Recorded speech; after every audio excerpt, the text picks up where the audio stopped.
Gwe muganda wange ayina ekizibu ky'enkovu, enkovu nga zikutawanya zikumazeeko emirembe.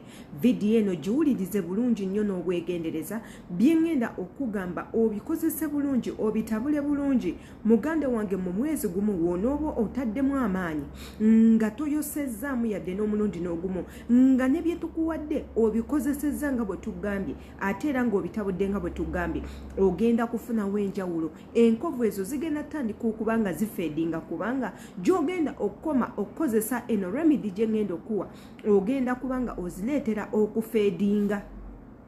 Bwe tugamba okufeedinga kitegeeza ki? Ogenda kubanga ozitawaanya. Gy'onookoma okubanga ozitawaanya, zigenda kubanga buli wooteekako remedy eyo, ogenda kubanga waliwo olususu olufu olugenda okubanga lugwa ku ttaka. We lunaaba lugwa ne appearance y'enkovu egenda kubanga nayo ekendeera. Hello fam, amanya yenze Shila Adita. Woba tonaba kubanga osubscribinga ku YouTube channel yaffe muganda wange osuwa ebintu bingi nnyo. Jangu oyige nange, jangu oyige okuzanyisa ebimera, jangu oyige okufa ku bulamu bwo, okwejjanjaba nga olwadde, weeweeko first aid endwadde ezimu ozisobola. Jangu okole ku lususu, jangu oyige otya bw'osobola okulabika obulungi nga teweetaddeemu kintu kyonna kigenda kubanga kidamenjenga obulamu bwo time to come. Nange mwana muwala Shila Adita. Kandowooza nti mwenna muli bulungi bakwano bange mwenna abasubscribing edda. Wabula nawe nga tonaba subscribinga, nkwagala nnyo jangu otwegatteko. Olunaku olwaleero tugenda kuyiga tutya bwe tuggyako enkovu.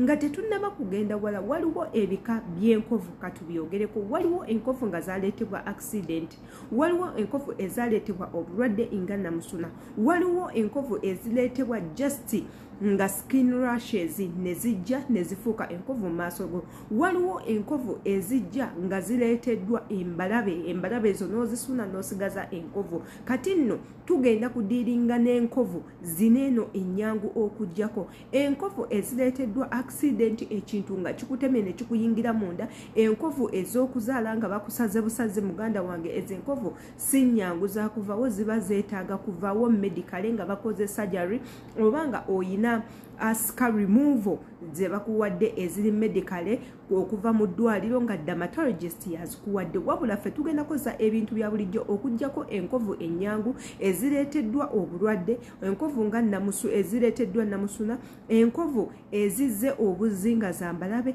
enkovu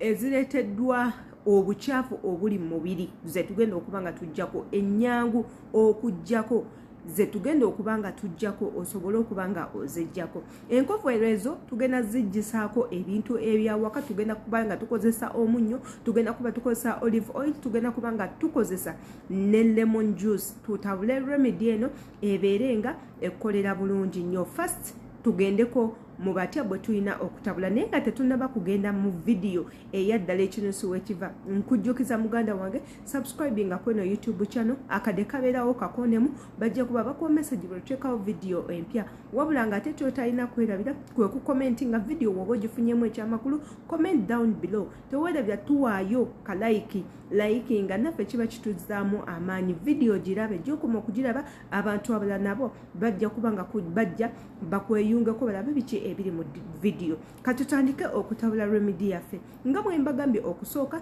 twetaagira ddala omunnyo. Funayo ekijiiko kimu eky'omunnyo nga kijjudde bulungi nnyo, then ofuneyo ekitundu kya lemon ennungi obulungi. Osobola okufuna lemon eyengedde oba lemon embisi, tekirina buzibu. Then ebyo woobimala twetaaga okubaayo n'akabawel akalungi akakalu obulungi, then tutandike okutabula. Ogenda kukwata omunnyo obeere nga oguteeka bulungi mu kabawel ko kofunye akatukula. Kwata ebijiiko 2 ebya olive oil osobola okukozesa ali mu nnyumba gw'ofumbisa emmere, no problem. Tabulamu, bitabule, tokola by'amazzi, kola nga biri pure nga byekutte bulungi nnyo. Teekamu olive oil ebijiiko byo 2 omale okamuliremu ekitundu kya lemon. Tabula bulungi nnyo. Nkugambye ekitundu ekya lemon, toteekamu yonna. Bw'omala okutabula bireke bizovinge bulungi nnyo. Tandika okusiiga ewali enkovu nga bw'omasaaginga. Twala eddakiika zo 3 omasaaginge ekifo ky'olaba nti kirimu enkovu ezo zennyini. Bwe ziba ziri mu feesi kwata ka cotton oberenga omassaging mpola omunyogo gugenda kubanga gukuyingirako munda gukusiiweko naye no problem je kukoma okusiiwa n'obuuko buli munda buba bugenda kufa. Eno procedure gye nkuwadde gikole everyday okumala omwezi mulamba ogenda kubanga otandise okulaba nga enkovu zitandise okubanga zifeedinga oba ziri ku magulu oba ziri ku bisambi oba ziri mu face zigenda kubanga zifeedinga mpola mpola mu mwezi gugenda okuggwako ng'enkovu ofunyeewo change. Kozesa remedy eyo nga bwenjikuwadde mu butuufu bwayo ogenda kufunawo enjawulo. Amanya yenze Sheila Adita. If you haven't subscribed jangu subscribing okwate ku notification bell tujja kuba tuteeka videos weetaaga okulaba. Mbaagala nnyo.